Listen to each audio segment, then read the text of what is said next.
What is up, guys? This is going to be how to gain 1 to 2 pounds of lean muscle per month with zero fat gain. This is going to be a pretty legendary video. Get a pen, get a piece of paper, save this video, put this in a time capsule, save this for the future generations of your bloodline to come because they're going to need this. After this video, you're not going to look at bulking the same.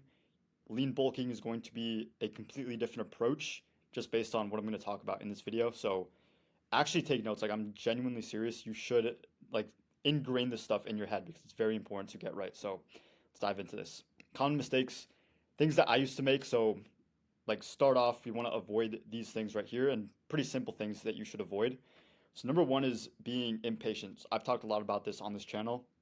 I used to just be very impatient, like with my bulking and with my cutting as well. Just try to do like really fast, dirty bulks, which it's just never worth in the long run. And you're just gonna get pretty much like chubby like this. Like you don't want to be that guy that just like tries to rush everything and then just backfires on their plan and then you don't get the results that you actually want. Like you want to stay lean and you want to build muscle because it's going to be the best approach. I'll get into this in the next slides as well. Then basic surplus plus protein. So you are going to build muscle from this. Like a calorie balance does matter. You want to have a little bit of surplus to be in the best state for growing muscle in the long term. But it's very surface level. The problem with this is most people just stop here.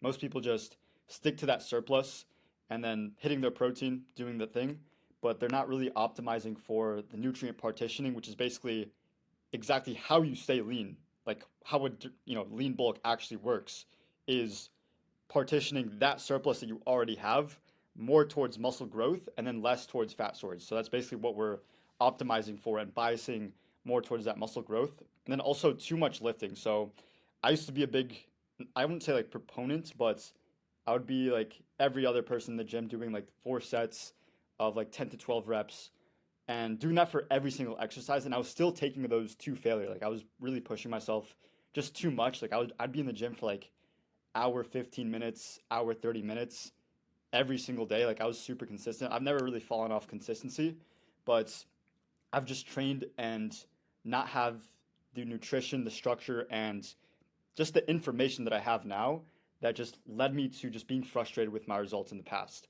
So I definitely want you guys to avoid, they're very simple to avoid, like just common mistakes. Like don't be like focus on the important things, the precise things that you should do that obviously like they don't take more efforts.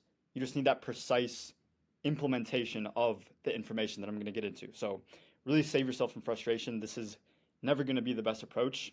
And if you're already going to the gym, if you're already trying to lean bulk and stay lean, build muscle at the same time, you might as well do it right. You might as well learn how it actually works. It's pretty stupid to stay ignorant to these things. So it's in your best interest to do this. So the reality of building muscle while staying lean. So truly a bulk means nothing if you gain fat. So this is kind of what I was saying earlier. Like you can do a dirty bulk and I mean there's other reasons for you not to do that, like adipogenesis. You're creating new blood or not blood, fat cells in the body, which normally they just expand in size. But if you're doing way too much of a dirty bulk, it's kind of besides the point. But if you're doing too much of a dirty bulk, you're going to actually gain new cells and it's going to make the partitioning just a lot worse for the rest of your life because those never go away. But kind of besides the point. The main point here is like a bulk should stay lean because you will see the best progress from that, like visually in the mirror. And also in the long term, you're not going to have to strip back all that fat and then you're going to risk losing muscle from that, obviously, if you don't know how to do that right correctly. So it's very important to stay lean, actually make that long term progress in the most effective way by doing things correctly. So basically, the whole thing about this is maximizing nutrient partitioning in that surplus. What I said earlier, we have that surplus here, but we're biasing more towards muscle growth instead of that fat storage. And like I keep saying, just maximize muscle growth and having that low body fat is always going to be better than muscle growth plus fat storage. Like as you can see here, this was me bulking, like this was like 4 months ago. And as you can see, I'm very lean and I gained so much size and strength from this period because I was just super dialed in with the system that I teach, just having those inputs in place and just being consistent, like having that right system effective inputs that you just need to follow, and understanding like the actual nutrient partition that comes behind this. So I want to get into the actual steps of how to do this. So the overarching rule is muscle growth is capped. So there's a certain limit that you can, like a certain rate that you can build muscle with, but fat gain is never going to be capped. So you can have obviously like the biggest surplus in the world, but only a small portion of that is going to go to muscle. So we want to have a precise surplus while maximizing nutrient partitioning. So this surplus right here is maximized towards this muscle growth. And then we're also like maximizing the muscle growth that we get from this. They're two different things. Basically, from that surplus, basically a surplus is only changing the weight that you gain, but we can prioritize muscle growth from that weight and obviously like minimize the fat from this.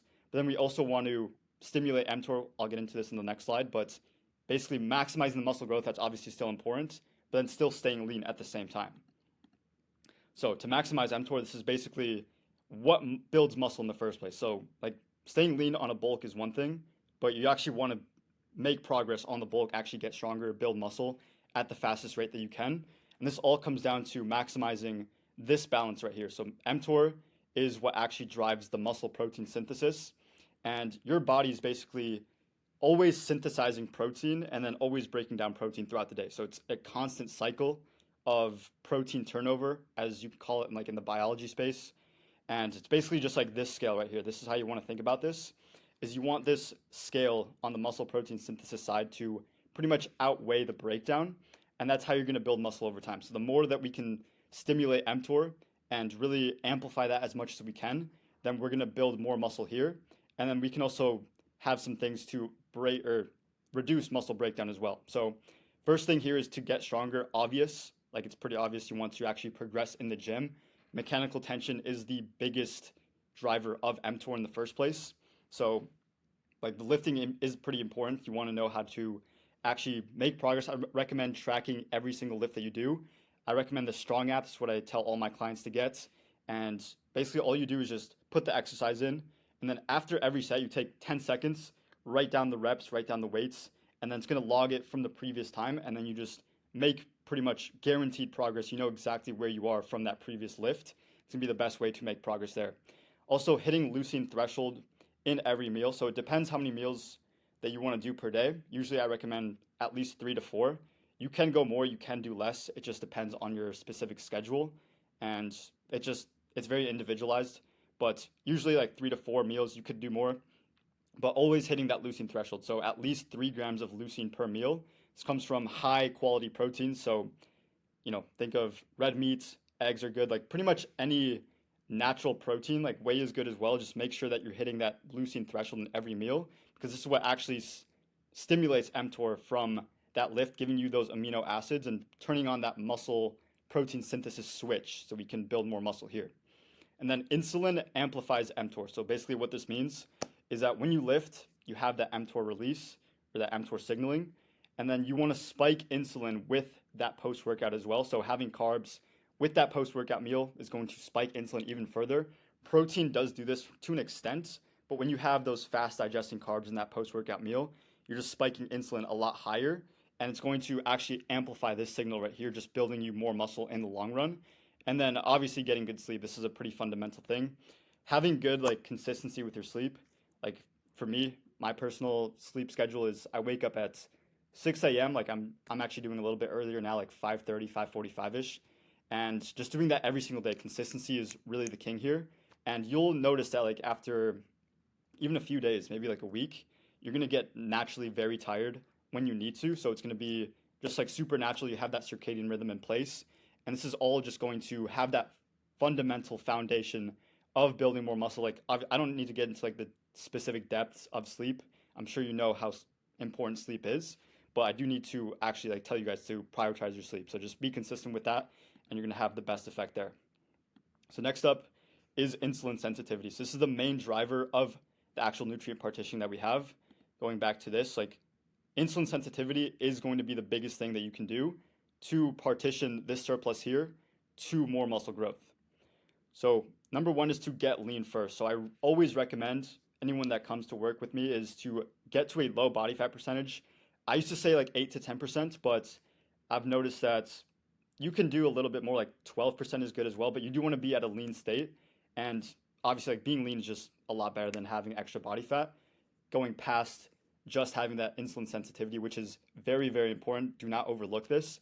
But just being lean in general is just going to give you a better quality of life. So definitely get lean first, and then you can really focus on having that better nutrient partitioning. It's going to be the best setup for yourself in the long term to just stay lean. You can build as much muscle as you can, like in the fastest rates, because you're partitioning more to muscles, and you're just going to look better, feel better, just have better quality of life overall because you have that low body fat percentage. And then taking advantage of, again, this post workout window. So after you go lift, you are the most insulin sensitive, like locally in the muscles. So let's say you have like a chest day, for example. After that chest day, the chest muscle fibers specifically will be very insulin sensitive right after you go lift. So this is basically you want to take advantage and exploit this window.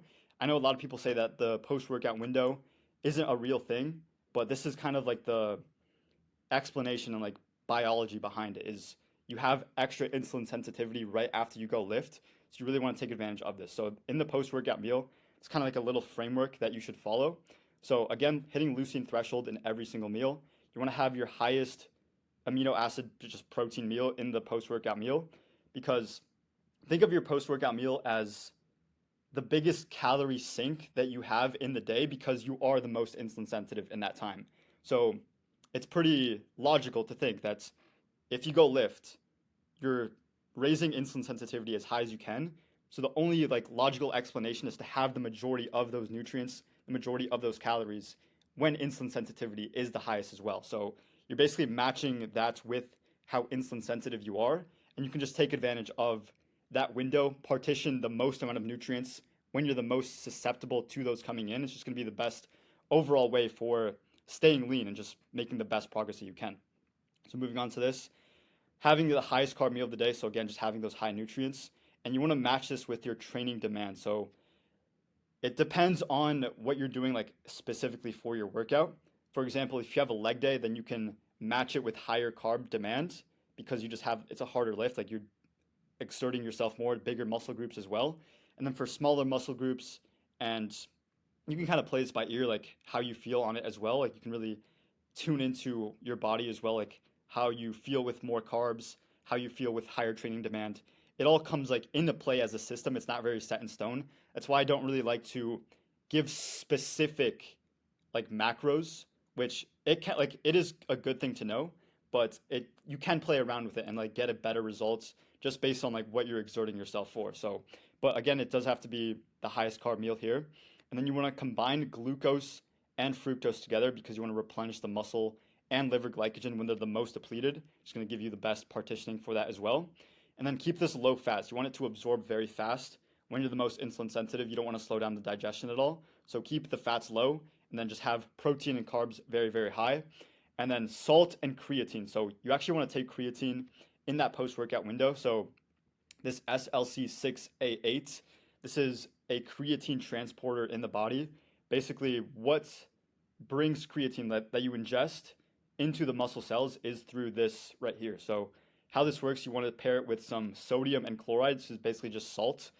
Have this in your post-workout meal, and it's best absorbed with muscle contraction, with insulin, sodium, and with chloride. So basically, basic breakdown is just post-workout with salt, and then have your creatine in this time. I like to do 10 grams a day. It's good for the muscles, obviously, and then the brain as well. Really good cognition benefits from that. And then get some omega-3s in. So the omega-3s, the timing of this is not as important. I'm not going to stress that you have to do this in the post-workout window, but this is really good for, again, not spiking, but like giving yourself more signaling for mTOR and then also insulin as well. So it's going to help with insulin sensitivity. And this is one of the biggest deficiencies that are in diets, like in the modern diet, because most people aren't eating that much seafood. If you are, then that's good. But you do want to have some omega-3s. You could do this like with fish oil supplements. Just have that seafood in place. Just make sure you're getting these in. And it doesn't have to be super like post-workout specific, but it is really good to get in that in your diet. So next up is maximize our fat oxidation. This is a really, really good cheat code to staying lean on a lean bulk. So basically, we can have the same surplus, but we're actually using the fat that we're eating, like the dietary fats, and breaking down body fat as well through lipolysis to basically use that for energy so we don't have to be storing that as body fat in the cells. So, how you want to think about this is basically strategic insulin timing, knowing when to spike insulin around the training. And then for the rest of the day, like you can spike insulin to an extent, but you want to keep the sensitivity higher and then low insulin to actually be able to use the fat oxidation as well. And then another thing here is to implement some zone 2 cardio. So I'm a really big proponent of zone 2 cardio. It's the best for fat burning specifically, like tapping into the substrate, like fuel of fats. You can actually use that like as fuel, basically like producing energy. And then it's also going to give you more mitochondria, which is actually what produces energy in the body. So you're making more of these, like the volume of them in the cell is going to be like more of them. And then they're going to be more efficient as well. So they're going to be better at burning fat, better at oxidizing, glucose and fats. And you're going to have more of those. So you're just going to feel way better, have more energy in the day. As soon as I started implementing like consistent zone 2 cardio, I like my energy levels just went through the roof. There's so many benefits to this. Like if you've seen my other videos, you know how important this really is. But definitely want to get this in. And there's a systemic insulin sensitivity spike, not spike, but you're more insulin sensitive throughout the whole day, like pretty much like through the system, not just locally in the muscle, like a post-workout window would do, but you're just more insulin sensitive overall in general. And also taking some caffeine. So I really recommend caffeine. Obviously, do this in the morning. You don't want to have this closer to bedtime, but this is going to further increase how much fat that you can burn and reduce how much stored fat that you're having throughout your lean bulk as well. And also good for metabolic flexibility. If you don't know what this is, basically how well you are at tapping into fats and then switching over to burning glucose like carbs as well. So if you can switch between those efficiently, then you're going to be obviously metabolically flexible and you can stay leaner because you can use both substrates of energy to do the same thing. So next up is testosterone. So this is pretty baseline level. Like you do want to have high testosterone. Like there's so many benefits to this. I'm not going to go into this too much, but increases mTOR, which is again what we talked about, muscle protein synthesis, increases insulin sensitivity, lipolysis, nutrient partitioning, and overall energy expenditure. On top of like all the other lifestyle benefits that you get from this, you just feel amazing. Makes your life so good from this. Like you obviously want to do this naturally.